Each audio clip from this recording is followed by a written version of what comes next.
अस्सलाम वालेकुम students, welcome to module 51 to 55। आपको जैसे पता है कि ये नोट्स आपके हैंड्स आउट से मॉडिफाई किए गए हैं ताकि आप इनको अच्छे से पढ़ें और अच्छे मार्क्स दे सकें। आज का हमारा टॉपिक है प्रोसेस ऑफ बूटिंग। अब बूटिंग और बूटस्ट्रैपिंग का क्या मतलब होता है कि जब आप कंप्यूटर ऑन करते हैं तो विंडो कैसे चलती है, इसको हम इस ये जो प्रोसेस है, जो ये विंडो आपको नज़र आ रही है, इसको क्या कहते हैं हम बूटिंग। अब इसको समझिए, अब इसको में क्या होता है कि हमारी जो होती है ना विंडो, वो क्या करते हैं कि वो पड़ी होती है रोम में। रोम क्या है कि एक स्मॉल मेमोरी होती है जो क्या है रीड ओनली मेमोरी, कि आप सिर्फ इसमें डाटा सेव कर सकते हैं, दोबारा इसमें डाटा आप चेंज नहीं कर सकते, राइट नहीं कर सकते।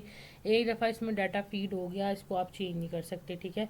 तो हमारी जो विंडोज़ होती हैं वो री रोम में पड़ी होती हैं, और जैसे ही आप कंप्यूटर ऑन करते हैं तो सीपीयू क्या करता है कि इसको रोम से उठा के रैम पे लेके आता है, और फिर ये जो प्रोग्राम है जो उधर रोम में पड़ा हुआ है उसको हम क्या कहते हैं, बूट लोडर। तो बूट लोडर जो रोम में पड़ा होता है, ये इसको क्या करता है, वो बूट लोडर को रोम से उठा के रैम पे लेके आता है, और जब वो रैम पे आ जाता है फिर सीपीयू सारा जो एक्सेस है वो आपके ऑपरेटिंग सिस्टम को दे देता है। तो आगे जितना भी एक्सेस है वो कौन हैंडल करेगा, ऑपरेटिंग सिस्टम हैंडल करेगा, ठीक है। अब जो रैम है, रैम पे क्यों नहीं पड़ी होती आपकी बूट लोडर, क्योंकि जो रैम है वो कौन सी है, वो आपके पास रैम जो है वो आपके पास कौन सी होती है कि वॉलीटाइल मेमोरी होती है, कि जैसे ही आपने अपने मशीन को ऑफ़ किया है तो आपका जितना भी डाटा है वो अरेज हो जाएगा, ठीक है। इसीलिए जो हमारे पास अब रोम है, रोम क्या होती है, वो नॉन वॉलीटाइल होती है, कि उसमें जो डाटा है वो अरेज नहीं होता, ठीक है। तो इसीलिए जो आपके पास बूट लोडर है वो रोम में पड़ा होता है, और जैसे ही आप अपना ऑन का बटन प्रेस करते हैं तो सीपीयू क्या करता है, बूट लोडर को रैम से उठाता है, रोम से उठा कर रैम पे लेके आता है और वहाँ से उसको रन कर देता है, ठीक है। अब सवाल ये पैदा होता है कि हम जो ये है ऑपरेटिंग बूट लोडर है हमारा, वो हम रैम पे ही क्यों नहीं रखते थे, ठीक है। तो उसके लिए हम रोम क्यों यूज़ कर रहे हैं, रोम हम इसीलिए, या रोम पे ही, सॉरी, रोम पे क्यों नहीं रखते थे। रैम में तो मैंने बताया ना कि वो जो होता है उसमें डाटा रेज हो जाता है, इसीलिए आपको जब भी ये ना, जब भी आप इससे अगर आप रैम पे रखें ना, तो जब भी आपको विंडो यूज़ करनी पड़ेगी या आपको कंप्यूटर ऑन करना पड़ेगा, आपको उस वक्त नई विंडो को उसमें इंस्टॉल करनी पड़ेगी, ठीक है। तो हम इसको रोम पे क्यों नहीं रखते, क्योंकि रोम में ना क्या होती है कि वो स्पेसिफिक स्टोरेज होती है, ठीक है, स्मॉल अमाउंट ऑफ स्टोरेज होती है, और ये तो 30 to 40 GB की होती है। और दूसरा क्या होता है, वो एक्सपेंसिव होती है रोम, ठीक है। और आप उसमें डाटा भी नहीं चेंज कर सकते, उसमें अगर कोई अपडेट आ रही है तो आप उसमें अपडेट नहीं उसकी चेंज कर सकते, ठीक है। जिससे हम क्या करते हैं, फ्रीमवेयर अपडेट कहते हैं, कि अगर आपके कंप्यूटर की या विंडो की कोई अपडेट आ रही है तो आप उसको इंस्टॉल नहीं कर सकते अगर आपने जो अपनी विंडो है वो रोम में रखी है, ठीक है। तो इसलिए क्या है कि क्योंकि आपने इसको चेंज करना होता है और ये इसकी स्पेस भी ज़्यादा होती है, इसीलिए हम इसको क्या करते हैं कि रोम पे रखते हैं, और जब हमने इसको यूज़ करना हो तो वो किस में आ जाती है, रैम में आ जाती है, ठीक है। और अब हम नेक्स्ट मॉड्यूल पे चलते हैं, मॉड्यूल 52। इसमें क्या है, इसमें हमने पढ़ना है कि process and it's administration. Operating system में हमने प्रोसेस को इसमें डिस्कस करना है। अच्छा, इसमें हमने पढ़ना है कि जो ऑपरेटिंग सिस्टम है वो प्रोसेस को कैसे मैनेज करता है, ठीक है। ये इसमें क्या है कि coordinate machine activities, how OS coordinate execution of application software, utility software और ओएस इटसेल्फ, ठीक है। इसमें पहला है आपका प्रोग्राम वर्सेस प्रोसेस। अब प्रोग्राम क्या होता है कि प्रोग्राम एक स्टैटिक चीज़ है जिसमें आपने कोडिंग की, उसमें आपने डाटा डाला और उसको आपने सेव कर दिया मेमोरी में, उसको हम कहते हैं प्रोग्राम। प्रोसेस क्या होता है, प्रोसेस एक डायनामिक चीज़ है, इसको क्या कहते हैं कि जब भी कंप्यूटर किसी प्रोग्राम को उस तरह से आपके हार्ड डिस्क से उठा कर रैम पे रखता है, फिर उसको प्रोसेस करता है, वो अब किस में चेंज हो गया है, वो आपको प्रोसेस में चेंज हो गया है। या वो एक्टिविटी जो प्रोग्राम को प्रोसेस करने के लिए, प्रोग्राम को रन करने के लिए जो एक्टिविटी यूज़ होती है उसको हम क्या कहते हैं, प्रोसेस कहते हैं, ठीक है। उसके बाद आपके पास प्रोसेस है। प्रोसेस क्या है कि the activity of executing a program under the control of is known as process. मैंने आपको बताया कि प्रोग्राम को रन करने के लिए जो जो एक्टिविटी चाहिए होती है उसे हम क्या कहते हैं, प्रोसेस। प्रोसेस के साथ क्या होता है कि उसकी ना हमेशा एक स्टेट साथ लिखी जाती है कि वो अब किस स्टेट में है, ठीक है। यानी कि वो अब क्या कंप्लीट हो गया है, एग्जीक्यूशन हो रहा है या क्या है, उसकी स्टेट क्या है, किस स्टेट पे वो काम कर रहा है, तो वो स्टेट उसके साथ मेंशन होती है। अब स्टेट में क्या क्या होता है, पहले तो उसका प्रोग्राम काउंटर होता है कि वो किस काउंट पे है, उसका 1 है, 2 है, 3 है, नंबर क्या है उस प्रोग्राम का। दूसरा क्या होता है कि value in other CPU register, कि अगर रजिस्टर में सीपीयू रजिस्टर में उसकी क्या वैल्यू है, कौन से रजिस्टर में है वो, 0 है, 1 2 3, कि कौन से रजिस्टर में है वो। और उसके साथ क्या होता है कि associate memory cell, memory cell जो उसके साथ एसोसिएट है उसकी भी वैल्यू उसके साथ अटैच होती है। स्नैपशॉट क्या करता है, क्या होता है कि ये एक ना, ये जो ऊपर जितनी भी वैल्यू है ना उसकी एक पिक्चर बना के ना अपने साथ पास रख लेता है। उसे हम क्या कहते हैं, किसी भी एक पर्टिकुलर टाइम की ना वो पिक्चर बना के रख लेता है, उसको हम क्या कहते हैं, स्नैपशॉट कहते हैं, ठीक है। हम चलते हैं अब नेक्स्ट मॉड्यूल पे। नेक्स्ट मॉड्यूल है आपका process and it's administration, module 53, ठीक है। इसमें हम फर्दर पढ़ेंगे कि फर्दर ये प्रोसेस को कैसे हैंडल कर रहा है। अच्छा, इसमें क्या है कि इसमें ना हमने देखना है कि अब जो आगे हम फर्दर देखेंगे कि जो कर्नल है, ऑपरेटिंग सिस्टम का जो कंपोनेंट है वो कैसे ना प्रोसेसेस को हैंडल करता है।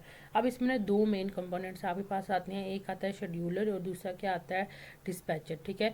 शेड्यूलर मैंने आपको पहले भी पिछले मॉड्यूल में पढ़ाया था कि शेड्यूलर क्या कहता है कि ये सिलेक्ट करता है कि कौन सा जो प्रोसेस है वो यानी कि न्यू जो है प्रोसेस कौन सा जो है वो अब चलेगा, ठीक है। इसने ये भी देखना होता है कि कौन से प्रोसेस अभी पड़े हुए हैं, ठीक है। और पूल में कौन सा न्यू प्रोसेस आया, पूल क्या है कि जिसमें ढेर सारे प्रोसेस पड़े हुए हैं और उसमें एक न्यू प्रोसेस कौन सा आया है, और remove complete process from the room, और जो प्रोसेस कंप्लीट हो गया उसको ये रिमूव भी करता है, ठीक है। और ये जो ट्रैक है, ये सारा जो ट्रैक है प्रोसेस का शेड्यूलर एक टेबल में रखता है, एक ब्लॉक में रखता है, जिसे हम क्या कहते हैं, प्रोसेस टेबल कहते हैं, ठीक है। और उसके साथ इसने इसके साथ स्टेट भी इसकी लिखी होती है कि जो प्रोसेस है वो किस स्टेट में है, रेडी स्टेट में है या वेटिंग स्टेट में है। अब रेडिंग स्टेट क्या होती है कि इसमें क्या है कि जो है प्रोग्राम जो है बिल्कुल रेडी है अब रन होने के लिए, सिर्फ इसको सीपीयू का वेट कर रहा है। और वेट क्या होता है कि जो प्रोग्राम है वो किसी चीज़ के आने का वेट कर रहा है, ठीक है। और वो इंतज़ार करेगा जब तक उसको वो चीज़ नहीं मिल रही, ठीक है। तो इसमें क्या होता है कि जब आप मल्टीटास्किंग कर रहे होते हैं ना, तो इसमें वो क्या करता है कि एक न सारे एक एक टास्क को ना टाइम स्लॉट ना दे देता है कि ये टाइम 5 मिनट इसके हैं, 5 मिनट जैसा ये टास्क ए है और टास्क बी है, तो वो इन दोनों में क्या करेगा, टाइम को ना शॉर्ट सेगमेंट में डिवाइड कर देगा, कहेगा कि जी 5 मिनट उसके हैं और 5 मिनट इसके हैं, ठीक है। और इसमें क्या होगा कि सॉरी, ये डिस्पैचर का काम है, ठीक है।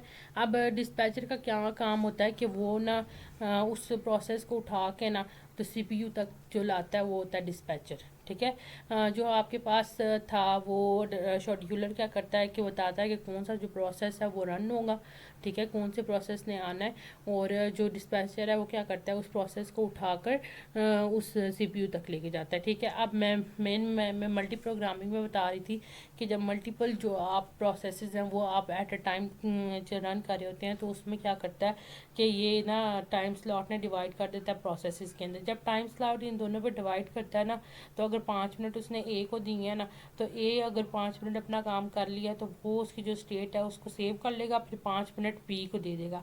अब 5 मिनट बी उस पर काम करेगा, वो फिर उसकी स्टेट को कंप्लीट करेगा, फिर 5 मिनट दूसरे को दे देगा, ठीक है। इस तरह क्या करते हैं कि दोनों प्रोसेस साथ साथ काम कर रहे होते हैं और दोनों को जो है ना वो टाइम मिलता है, तो इसको हम क्या कहते हैं, टाइम स्लाइस कहते हैं। जो हम टाइम डिवाइड कर रहे हैं शॉर्ट सेगमेंट में, इसको हम क्या कहते हैं, टाइम टाइम स्लाइस कहते हैं। और ये जो टाइम चेंज हो रहा है, ठीक है, ये जो चेंजिंग आ रही है, पहले का कंप्लीट हो गया तो दूसरे पे चला गया, इसको क्या कहते हैं, हम प्रोसेस स्विच कहते हैं और कॉन्टेक्स्ट स्विच भी कहते हैं, ठीक है।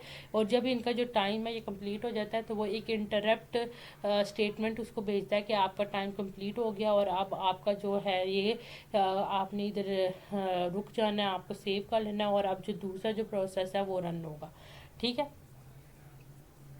अब नेक्स्ट आगे देखते हैं कि आगे क्या, ये आपको समझ आ गया। आपको एक बताती हूँ शेड्यूलर क्या करता है कि वो प्रोसेस सेलेक्ट करता है कि कौन सा होगा। इसमें डिस्पैचर क्या है कि वो ड्राइवर का काम कर रहा है कि उसने उठा के क्या करना है, उसको सीपीयू पे लेके आना है, ठीक है। और टाइम स्लाइस क्या होता है कि हर एक प्रोसेस को जो टाइम मिलता है, जो टाइम स्लॉट मिलती है, उसको हम टाइम स्लाइस कहते हैं। और स्विच क्या होता है कि एक प्रोसेस से दूसरे प्रोसेस पे स्विच करना क्या है हमारे पास, कॉन्टेक्स्ट स्विच होता है, ठीक है। अब हम आगे पढ़ते हैं। अच्छा, आगे मैंने आपको बताया कि डिस्पैचर क्या करता है कि उसको इंटरप्ट करता है। अब इंटरप्ट करने के बाद क्या होता है कि जो आपने प्रोग्राम इंटरप्ट किया है ना, ठीक है, जब वो सिग्नल आपने उसको दे दिए हैं कि जो प्रोग्राम है वो इंटरप्ट हो गया। अब जो वो प्रोग्राम है ना, उसको हम क्या कहेंगे, वो क्या इंटरप्ट हैंडलर है, ठीक है। अब इंटरप्ट हैंडलर में वो प्रोग्राम होगा जिसे आपने इंटरप्ट किया था, लेकिन उसकी अभी जो बाकी काम है वो रह गया, वो कंप्लीट नहीं हुआ। इसके बाद क्या होता है कि एक आता है प्रीम्प्ट। प्रीम्प्ट क्या होता है कि इसको हम यही कहते हैं कि जिसमें हम क्या करते हैं, एक जो प्रोसेस है उसको ज़बरदस्ती हम रोक देते हैं और दूसरे को हम चलाते हैं, ठीक है। और उस वो क्या करता है कि जो हमने रोका है ना, उसको जो प्रोसेस हमने रोका है वो उसकी स्टेट को सेव कर लेता है अपने पास। और दोबारा जब वो नया जो प्रोसेस आने वाला है वो कंप्लीट हो जाता है, तो वो फिर जाके टेबल में देखता है, टेबल में चेक करता है कि सबसे ज़्यादा हाई प्रायोरिटी पे कौन है जिसको कंप्लीट करना है। फिर वो उसको उठाएगा, उसको भी टाइम को रीस्टार्ट करेगा और उसको दोबारा से कंप्लीट करता है। कि समझ आ गई है आपको कि इसमें क्या करता है, वो इंटरप्ट सिग्नल सेंड करने के बाद जो आपके पास जिस हाँ प्रोग्राम ए है उसको उसने 5 मिनट दिए, ठीक है। 5 मिनट के बाद उसने क्या करना है कि उसको इंटरप्ट सिग्नल भेज देना है, उसने क्या करना है, उसको रोक देना है। अब जो उसका प्रोग्राम पीछे जो रह गया, जो पूरा नहीं हुआ, वो किधर चला जाएगा, इंटरप्ट हैंडलर में चला जाएगा। इंटरप्ट हैंडलर के बाद क्या होगा, प्रीम्प्ट है। प्रीम्प्ट का मतलब क्या होता है कि किसी भी एक प्रोग्राम को ज़बरदस्ती रोक कर दूसरे को रन करना, ठीक है। फिर क्या होगा कि वो उसकी जो स्टेट है वो उसको सेव कर लेगा कि वो कहाँ कहाँ पे क्या क्या यूज़ कर रहा था, सारा कुछ सेव करेगा कि सीपीयू पे क्या यूज़ कर रहा था, मेमोरी पे क्या यूज़ कर रहा था, ठीक है। अब क्या होगा कि जब अब वो उसको प्रोसेस बी को चलाएगा, जब प्रोसेस बी कंप्लीट हो जाएगा तो फिर वो क्या करेगा कि वो टेबल पे जाएगा और टेबल पे चेक करेगा कि कोई प्रोसेस तो नहीं है जो रेडी है काम करने के लिए, यानी कि वो अपने रन होने के लिए। तो कौन सा प्रोसेस ए उधर पड़ा होगा, तो प्रोसेस ए को वो रन कर देगा और वो क्या करेगा, जहाँ से वो रुका था वो वहीं से स्टार्ट हो जाएगा। इसीलिए यूज़र को पता ही नहीं चलता, क्योंकि वो जहाँ से रुकता है वो वहीं से उसको स्टार्ट कर देता है और आपको पता ही नहीं चलता। ये माइक्रो सेकंड्स के अंदर होता है, इसीलिए आपको बिल्कुल भी नहीं पता चल रहा कि यहाँ पे स्विच हो रहा है, यहाँ पे प्रोग्राम ए रुक रहा है, प्रोग्राम बी चल रहा है, ठीक है। नेक्स्ट हमारा जो मॉड्यूल है वो ऑपरेटिंग सिस्टम में हम हैंडलिंग कंपटीशन बिटवीन प्रोसेस कि अगर एक या दो प्रोसेस चल रहे हैं तो उसके जो दरमियान कंपटीशन है वो इसको कैसे हैंडल करेगा, ठीक है। इसमें हमने पढ़ना है कि जो रिसोर्सेज क्या होते हैं, ठीक है। रिसोर्सेज एलोकेशन क्या होता है कि रिसोर्सेज अब कौन से होते हैं कि जो कंप्यूटर में हम यूज़ कर रहे हैं। जैसे आपने फाइल मैनेजर है, फाइल मैनेजर की में रिसोर्सेज क्या होगा कि इसने क्या करना है कि जो है इसके अंदर आपने जो फाइल को सेव करना है, जो एक्सेस करना है, ठीक है। जैसे फॉर एग्ज़ाम्पल फाइल तक एक्सेस देता है क्योंकि इस फाइल इससे फाइल कौन यूज़ करेगा, ठीक है। इसमें मतलब है कि आपने कौन सी फ़ाइल को उठाना है, यानी कि कौन सी फ़ाइल आपने डिस्प्ले करानी है। ये क्या है, आपके पास रिसोर्सेज है। मेमोरी क्या है कि मेमोरी में आपने कोई डाटा सेव करना है, या कौन सा जो है आपने उसमें डाटा एलोकेट करना है, कौन सी जो आपने स्पेस वो यूज़ करनी है, वो क्या होगी, मेमोरी का वो है रिसोर्सेज है, ठीक है। शेड्यूलर क्या करता है कि जो आपके पास प्रोसेस टेबल है उसमें जब न्यू प्रोसेस आना है वो क्या है, शेड्यूलर ये क्या रिसोर्सेज है। डिस्पैचर क्या है कि जो उसने क्या करना है कि जो आपके पास वो आएगा प्रोसेस है उसको क्या करना है, उसने टाइम स्लॉट उसने डिवाइड कर दिया है, ठीक है। ये सारे क्या हैं आपके पास रिसोर्सेज हैं, ठीक है। और रिसोर्सेज में और भी आपके पास आती हैं। पहली है आपके पास हाँ, और इसमें क्या होता है कि कभी कभी होता है कि सेम जो प्रोसेसेस है ना वो एक ही टाइम पे ना दो जो प्रोसेसेस हैं वो एक ही टाइम पे एक रिसोर्स की डिमांड कर रहे होते हैं। तो उसमें क्या होगा, जैसे फॉर एग्जांपल आपके पास इसने बताया प्रोसेस ए है, उसने अभी कौन सा यूज़ कर रहा है, वो रिसोर्सेज 1 यूज़ कर रहा है और वेट कर रहा है रिसोर्स 2 पे, ठीक है। तो उससे हो सकता है कि प्रोसेस बी भी हो, तो वो क्या कर रहा हो कि वो यूज़ कर रहा हो रिसोर्स 2 यूज़ कर रहा हो, और उसने वेट किसके लिए कर रहा है, रिसोर्स 1 के लिए, ठीक है। तो इससे क्या होता है क्या है कि ये जो है ना, ये बहुत बड़ी प्रॉब्लम है कि आपने जो रिसोर्स एलोकेशन है उसको आपने कैसे डिफरेंट प्रोसेसेस में डिवाइड करना है। इसको भी जो है ये आपका ऑपरेटिंग सिस्टम ही मैनेज करता है। जैसे देखें इसमें क्या है कि अब देखें, ये आपको बताया हुआ ये रिसोर्स 1 है और ये रिसोर्स 2 है। ये कौन सा प्रोसेस ए है और ये प्रोसेस बी है। अब प्रोसेस ए क्या कर रहा है, यूज़ कर रहा है रिसोर्स 1 और वेट कर रहा है रिसोर्स 2 के लिए, और प्रोसेस बी क्या है कि वो यूज़ कर रहा है रिसोर्स 2 और वेट कर रहा है रिसोर्स 1 के लिए। तो इस प्रॉब्लम को हम अगली मॉड्यूल में डिस्कस करेंगे कि इसको हमने कैसे सही कैसे करना है। ठीक है। अच्छा, ये अब इसमें प्रॉब्लम क्या है, जैसे देखें आपके पास एक प्रिंटर है, ठीक है, और आप 50 जो स्टूडेंट्स हैं उस प्रिंटर के साथ लगे हुए हैं, ठीक है। अब उन्होंने क्या किया कि जो 50 के 50 स्टूडेंट्स हैं ना, उसने रिक्वेस्ट भेज दिया है कि हमारे जो डॉक्यूमेंट है वो प्रिंट करें। अब जो प्रिंटर है वो कैसे इतने सारे स्टूडेंट्स के डॉक्यूमेंट प्रिंट करेगा, वो तो जाम होगी ट्रैफिक। इसके लिए क्या यूज़ होता है, फ्लैग यूज़ होता है। फ्लैग कैसे यूज़ होता है कि वो क्या करता है कि देखता है अगर तो रिसोर्स एम्पटी है तो वो उसे क्या करेगा, ज़ीरो साइन कर देगा, और अगर रिसोर्स 1 है तो उसको क्या कर, रिसोर्स अगर यूज़ हो रहा है तो वो उसे क्या साइन कर देगा, 1। अब इसमें क्या आता है कि प्रोसेस ए आया, उसने देखा कि मैंने जी प्रिंटर यूज़ करना है, तो उससे क्या होगा कि ऑपरेटिंग सिस्टम पहले चेक करेगा कि फ़्लैग ज़ीरो है या 1।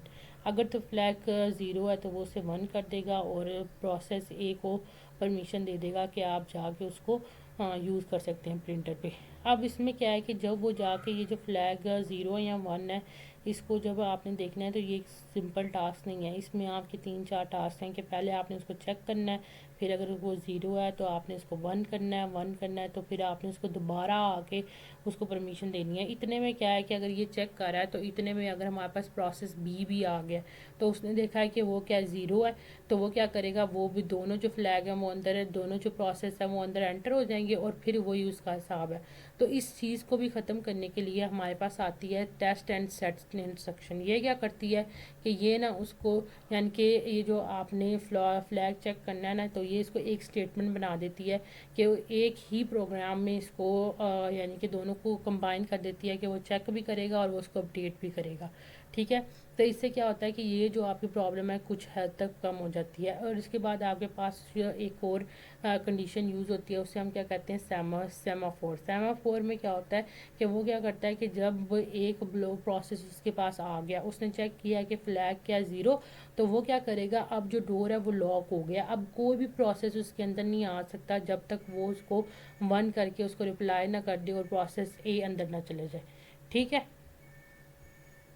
अच्छा, सेमाफोर मैंने आपको बताया ये क्या करता है कि जब ये चेक करता है कि फ्लैग जो है वो एम्पटी है या नहीं है। अगर देखता है फ्लैग एम्पटी है, ये अंदर चला जाता है और उसको लॉक कर देता है। अब कोई और प्रोसेस जो है वो इसके अंदर एंटर नहीं हो सकता। अब उसमें एक क्रिटिकल रीजन आता है। क्रिटिकल रीजन क्या है कि उसमें एक वक्त में सिर्फ एक सीक्वेंस जो है वो ही परफॉर्म होगा। जिस तरह अगर हम रेलवे ट्रैक की बात करें तो उसमें क्या है कि एक ट्रैक पर एक ट्रेन ही आ सकती है एट अ टाइम। तो उसमें भी यही है कि एक वक्त में सिर्फ एक प्रोसेस ही जो है वो रन होगा। जो सीक्वेंस ऑफ इंस्ट्रक्शन है, एक प्रोसेस एक टाइम में वो ही सिर्फ रन होगा। ठीक है। और म्यूचुअल एक्सक्लूसिव का क्या काम है कि ये अलाउ करता है, ये चेक करता है कि जो क्रिटिकल रीजन में है उसमें एक ही प्रोसेस रहे। ठीक है। और ये क्या है कि इन सबनी a common way of obtaining mutual exclusive to a critical to a guard. ये गार्ड की तरह काम करता है कि ये चेक करता है कि जो क्रिटिकल रीजन है उसमें एक प्रोसेस है या नहीं है। ठीक है। तो ये है, इसमें ये है कि ये क्या करता है कि प्रोसेस है इसमें कि पहले चेक करता है कि फ्लैग ज़ीरो है, फिर अंदर चला जाता है, अंदर जाके क्रिटिकल रीजन में जाता है। क्रिटिकल रीजन में म्यूचुअली एक्सक्लूसिव होता है, वो उसको रन करवाता है। फिर वो बाहर आता है, वो उसकी स्टेट 1 आते हुए, जब बाहर आते हुए उसकी जो स्टेट है वो 1 कर देता है। तो फिर सॉरी, जब वो बाहर अंदर आता है तब तक स्टेट उसकी 1 आती है। जब वो बाहर आता है अपना काम कंप्लीट करके तो उसे क्या करता है, वो दोबारा ज़ीरो पे कर देता है। फिर जो न्यू प्रोसेस है वो अंदर जाके वो रन होता है। इसी तरह फिर ये कंटिन्यू चलता रहता है। ठीक है। ये जो मैंने आज आपको सारा बताया, आप इसको अपनी वर्डिंग में भी लिख सकते हैं और इसको आप खुद भी डिफ़ाइन कर सकते हैं। आपके लिए इतनी मेहनत हम करें, आप हमें सपोर्ट करें। ओके, अल्लाह हाफिज़। मिलते हैं इंशाल्लाह नेक्स्ट लेक्चर में।